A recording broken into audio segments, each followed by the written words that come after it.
risk. But before we do, Brent, we were running through a fun top 10 list, if you want to call it that.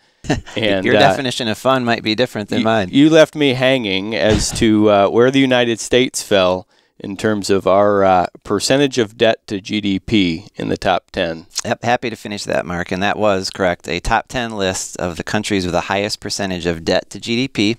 And we reminded you to consider what's been going on in these countries as we mentioned the name. Mark, we hit on the top 3, Japan, Greece, Italy. Let's work our way through the rest of this list and keep in mind where the United States will be. Ireland, number 4. Portugal, number 5. And the good old United States is now at number 6. Belgium, 7. United Kingdom, 8. France, 9. Spain, 10. Now, there's virtually no country on that list that is not having some pretty significant issues in their economy, in their market, their unemployment rates, their tax rates. And we are now in the midst of that storm as well. Right. Right. Now, one of the significant components of that debt is some of the mandatory obligations that we have with our entitlement programs. And specifically for today's conversation, I wanted to touch on Social Security. Good, good.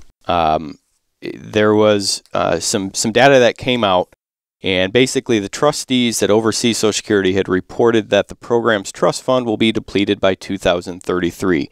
Now, if you've been paying attention to your annual Social Security statements and reading those thoroughly every year rather than just filing them away, they have kind of been giving us a forewarning as to that fact.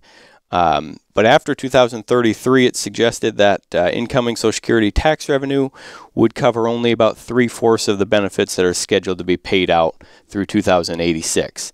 In essence, what that means is it's going to require Congress to either increase taxes or reduce benefits or make some other reform at some level. Well, Mark, I know one of the things that comes to mind for me when an individual has been paying into those systems for a lifetime and they're going to be dependent or partly dependent upon those. I mean, you get that sense that like someone's pulling the rug out from underneath of you. Right. It's very uncomfortable, and it can cause some serious pain in other parts of your financial life. That's right. Now, it was interesting because there was one of the trustees for Medicare and Social Security there was a quote that I had read recently, and that never since the 1983 reforms have we come as close to the point of trust fund depletion as we are right now. And he says, and this obviously piggybacks off of some of the fiscal cliff conversation, our window for dealing with this shortfall without substantially disruptive consequences is closing fairly rapidly. Yeah, not good. So we're facing some change. It's going to happen. The question becomes what's the government going to do?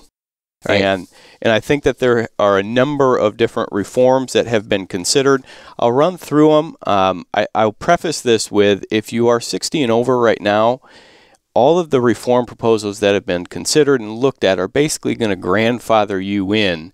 So, the hope is that your benefits from a Social Security standpoint are not going to be adversely impacted. But, some of the reform proposals that are being considered is reducing the cost of living adjustments, increasing the maximum earnings that are subject to Social Security taxation. Today, if you're making a lot of money, not all of that money is going to be taxed from a Social Security standpoint. They'd be looking at reducing benefits for future retirees, possibly increasing the payroll tax percentage that is paid by wage earners, investing some of the trust fund in marketable securities, which has been a very hot topic of conversation.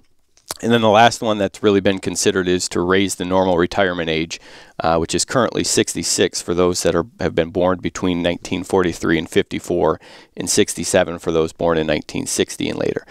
Interestingly enough, I know that one of the countries that you had rattled off on that top 10 list was France, and last year they had raised their retirement age on their version of Social Security. So all these companies are having to deal with this in one way, shape, or form. Brent Enders and Mark Mersman here on America's Financial Headquarters. Mark, we would like to encourage everybody listening to go out to the website at financialhq.com and maybe secure that taxpayer awareness guide that we referenced earlier. Could be a helpful tool as they're wrestling through these potential tax increases. Also need to consider the effects that some of these things may have on the entitlement programs, as you just referenced. Mark, specifically, you want to touch on Social Security for just a moment? Because for a lot of folks, that's a very, very, very significant part of their financial plan and the entitlement system that they are trying to rely upon. Yeah, for the average 65-year-old and up, Social Security is going to represent about a third of their income. Now, that may vary depending on the individual, Right. but so obviously it's a very significant portion. And what's interesting, when you look at when to claim, how to claim, when's the best time to claim, there are well over 81 different ways Wow. for a married couple to file and claim their Social Security benefits. And there's an analysis that needs to be gone through in order to identify, how to get the most out of it. And I'd encourage you, if you have not done an analysis, and I'm not talking about the one that's available on the SSA.gov, I'm talking about an analysis that looks at every possible combination, as to how you can apply in terms of how to get the most out of Social Security. I invite you to go to the website, call 888-888-9572, request to meet with one of the Financial HQ Network advisors. We can certainly set you up and have that analysis performed for you.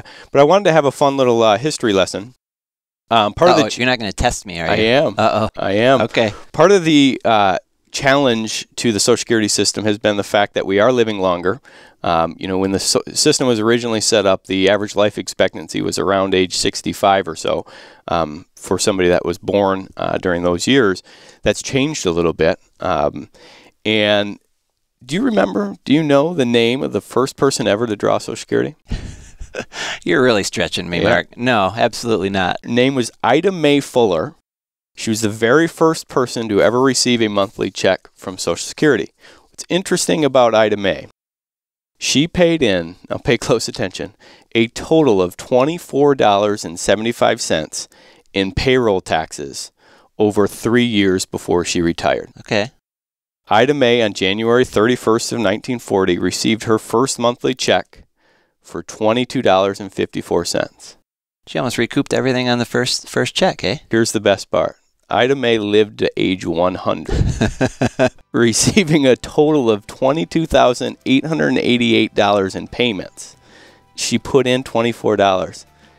She made 925 times more than she put in. That's good math. I'll tell you what, if we didn't see the problem that existed right from the get-go there, that math doesn't add up. No. Well, we could talk for a long time about kicking the can, but we won't do that.